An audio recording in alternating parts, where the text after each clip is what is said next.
Hola, bienvenidos a Desenmascarando las Finanzas, un espacio de contrapunto, donde se explica con peras y manzanas temas relacionados con lo económico y lo financiero. En esta ocasión vamos a hablar, o voy a dar una introducción a qué son los derivados, ¿no?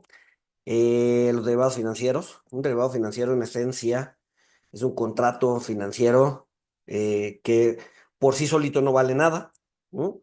Y lo que le da valor o de lo que depende es de un activo subyacente. Su valor deriva, y de ahí la palabra derivado, deriva de un activo subyacente, ¿no? ¿Qué quiero decir con esto? Es, por ejemplo, tienes una acción, ¿no? La acción de Apple, ¿no? Y luego tienes un derivado sobre la acción de Apple. Cuando compras una acción de Apple, pues ganas o pierdes según lo que haga la acción, el precio de la acción o los dividendos que te dé, etcétera, etcétera.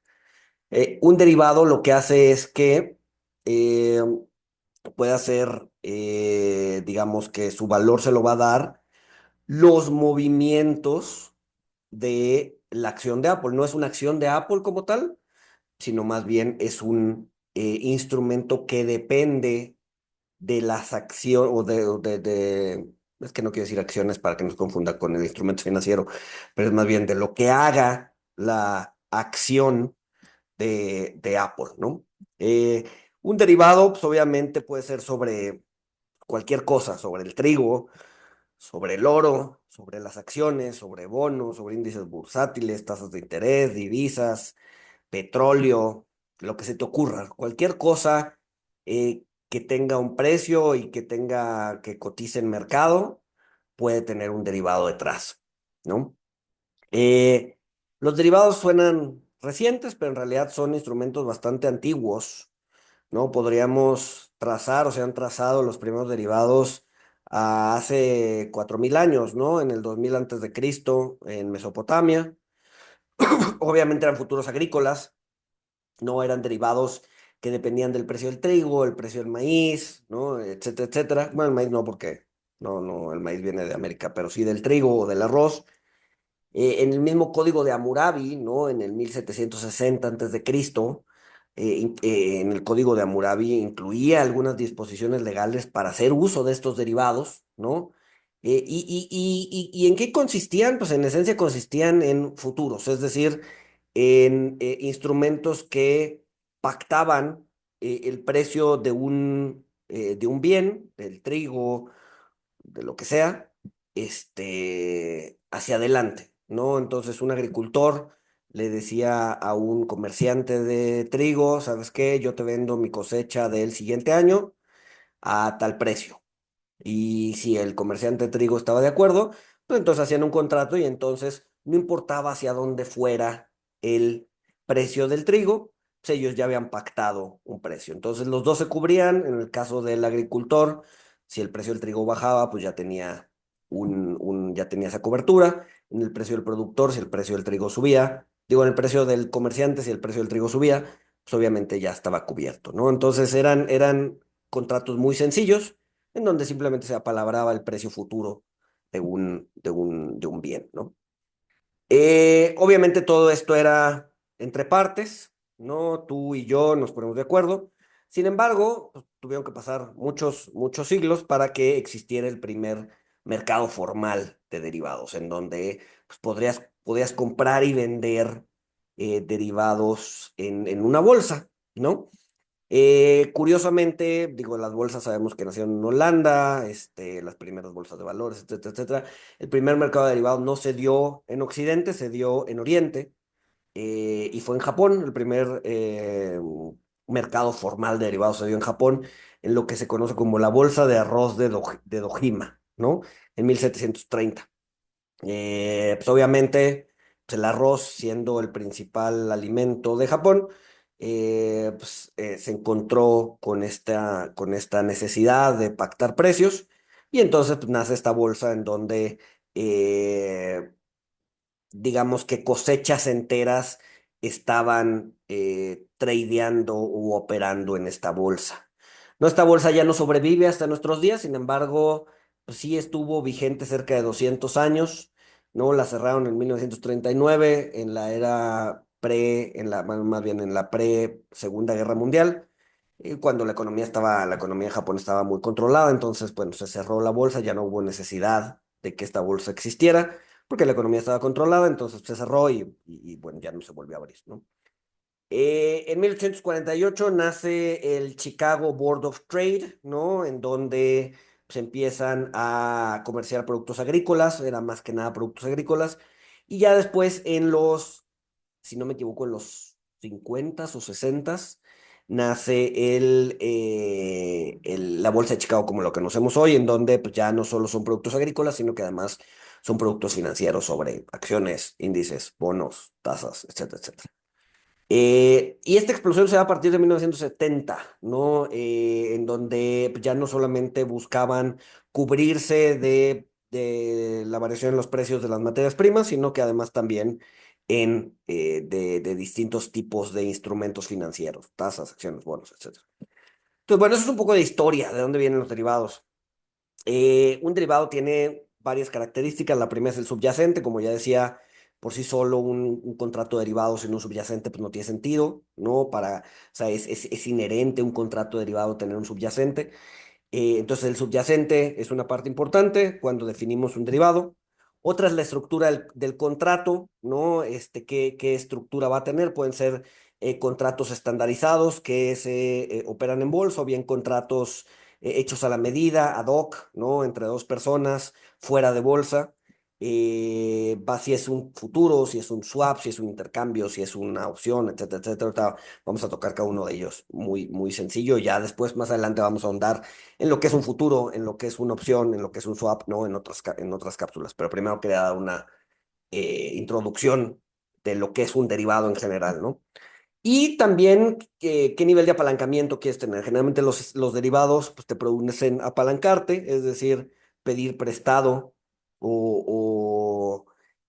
pues sí, pedir prestado para poder operar, ¿no? Entonces hay distintos tipos de derivados. Los más comunes son los futuros o los forwards, ¿no? El futuro generalmente se le conoce por si está en una bolsa estandarizada. Un forward es más un contrato entre dos partes, ¿no? Fuera de bolsa. Tienes las opciones, put y call, y tienes los swaps, que en esencia los swaps son, pues, te cambio esto por aquello, ¿no? En una serie de flujos a lo largo del tiempo, ¿no? Eh, el futuro, como decía o como lo mencionaba al inicio, los voy a explicar muy, muy, muy por encimita, pero el futuro es simplemente pactar un precio en el futuro. Yo te compro, tú me vendes a tal precio de tal activo y listo, ¿no? Estoy sobresimplificando, ¿no? Como te digo más adelante en un video más adelante te voy a explicar ya más a detalle cómo funciona un futuro, pero en esencia es eso. Pactamos un precio futuro y listo. Las opciones son más como un seguro, ¿no? Yo compro una prima, o sea, yo compro una opción, pago una prima que me da el derecho, más no la obligación de ejercerlo si me conviene, ¿no? Si el precio sube más allá de mi ejercicio o de lo que económicamente hace sentido en esa estructura del contrato que yo estoy comprando, pues entonces lo ejerzo o no, o si baja, ¿no? Dependiendo si es un put o un call. Si no, pues simplemente no lo ejerzo y pues termino mi seguro con una pérdida. Literal es como un seguro de coche, ¿no? Un seguro de coche tiene pues, un deducible, ¿no? Si de repente choco mi coche y veo que lo puedo arreglar con 2,000 pesos, pues no vale la pena ejercer el seguro porque pues, me va a salir más caro. Si en un año no choco, pues ¿qué es lo que pasó? Pues terminé perdiendo la prima que pagué por el seguro, entonces termino con una pérdida. Si resulta que mi coche lo choco y es pérdida total, pues entonces me conviene ejercer el seguro. ¿Por qué? Porque lo que voy a pagar va a ser la prima, más el deducible, y a todo eso, más bien lo que me van a pagar va a ser la pérdida de mi coche o el valor de mi coche menos el deducible, menos la prima, ¿no? Entonces, va a ser positivo, hace sentido, lo ejerzo. Una opción es un seguro.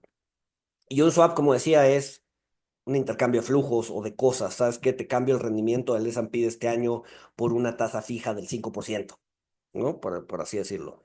O te cambio una tasa fija del 10% por el pago flotante de este bono, ¿no? Que depende del CETE, ¿no?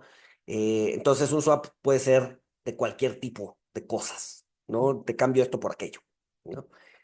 ¿Para qué se usan los derivados? Generalmente se usan para tres razones. Una es para cobertura, ¿no? Una empresa que dependa de materias primas y quiera cubrirse ante volatilidad en el precio de la materia prima, pues simplemente genera una cobertura y listo, ¿no? Se quita ese problema de la cabeza, ¿no?